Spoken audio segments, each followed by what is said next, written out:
Fala galera, beleza? No vídeo de hoje falaremos sobre essa paixão nacional que é o futebol e como isso começou aqui neste país por causa de um descendente de ingleses. Vem comigo!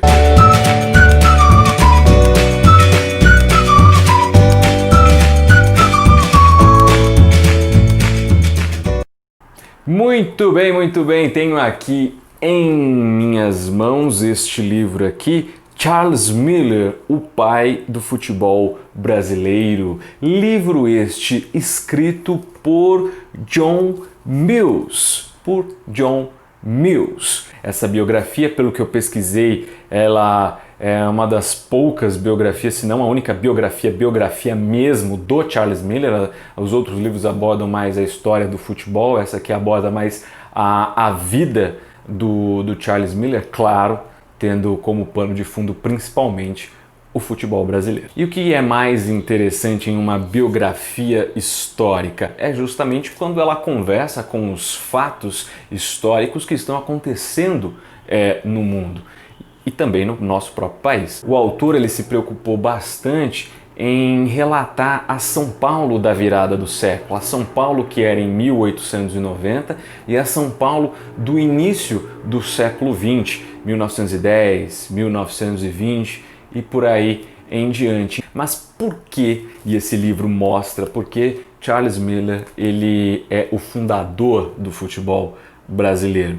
Porque embora há o registro de que pessoas tenham jogado futebol antes de 1895, essas pessoas elas estavam ligadas a empresas inglesas e essas pessoas jogavam e não jogavam sob regras da Associação Inglesa de Futebol. Quando Charles Miller fez essa partida, promoveu a partida em 1895 com os funcionários da Light e os funcionários da Estrada de Ferro Santos Jundiaí, a antiga São Paulo Highway, ele usou as regras inglesas. Então a gente pode dizer que o futebol, de acordo com as regras, as normas seguidas na Inglaterra, ele foi jogado aqui no Brasil em 1895, nessa partida em São Paulo. E a partir daí se começou a popularizar esse esporte.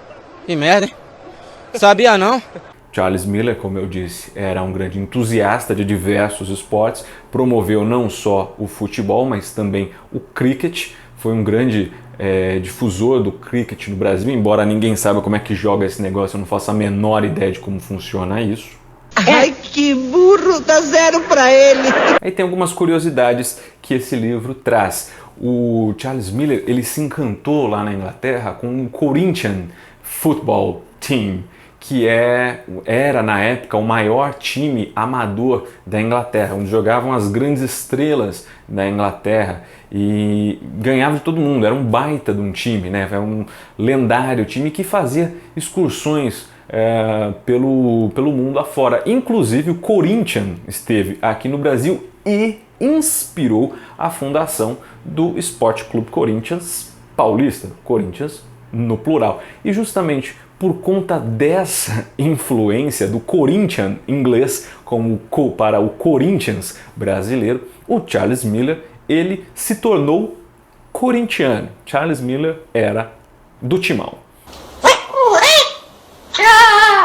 E o que é o mais importante além do futebol, claro, né? Vamos falar sobre a pessoa de Charles Miller. Charles Miller, ele era um cara assim, um lord, um gentleman, na definição perfeita da palavra. Ele nunca reclamou de uma partida, nunca brigou com o juiz, nunca xingou o juiz, sempre foi uma pessoa de forma correta, austera, que agia de acordo com os bons princípios da cartilha inglesa. Que demais! Claro que esse livro aqui ele é muito curioso com essas histórias do futebol, com as histórias, os relatos de uma São Paulo da virada do século, mas tem o seu lado ruim, vamos colocar assim, um lado que eu não gostei desse livro aqui.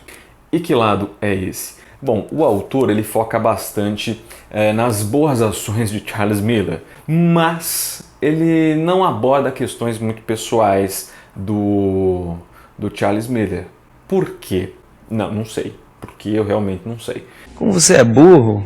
E existe um trecho que me deixou com muita curiosidade. Por exemplo, ele fala lá que Charles Miller casou, teve filhos, etc. Só que em um determinado momento, a mulher do Charles Miller largou ele para ficar com outro cara. E cara, tudo me leva a crer que o Sr. Charles Miller, ele... Então, mas aqui ninguém fala simplesmente que eles se separaram, a mulher largou ele para viver com um outro cara e finito. Ser corno ou não ser.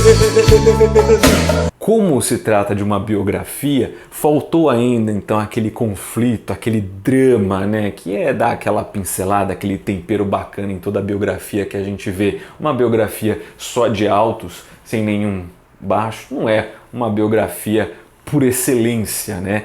Então fica essa crítica, né, que o livro poderia ter abordado melhor esses detalhes, essas nuances da família Miller, podendo relatar os altos e baixos para, enfim, aí sim ser uma biografia mais completa, naquele termo bem bacanudo da palavra. É verdade. Quer dizer, às vezes não. Mas claro que não deixa de ser um bom livro e não deixa de ser uma boa viagem no tempo, saber os primórdios do nosso futebol. É uma aula de história esse livro aqui, eu recomendo para todos aqueles que gostam do futebol, assim como eu gosto de assistir futebol, que leiam este livro aqui. Certamente que sim. Então é isso, galera, espero que vocês tenham gostado do vídeo de hoje. Não se esqueçam de curtir o vídeo, de se inscrever no canal e também de me seguir lá nas redes sociais, tá certo? Então é isso, até a próxima!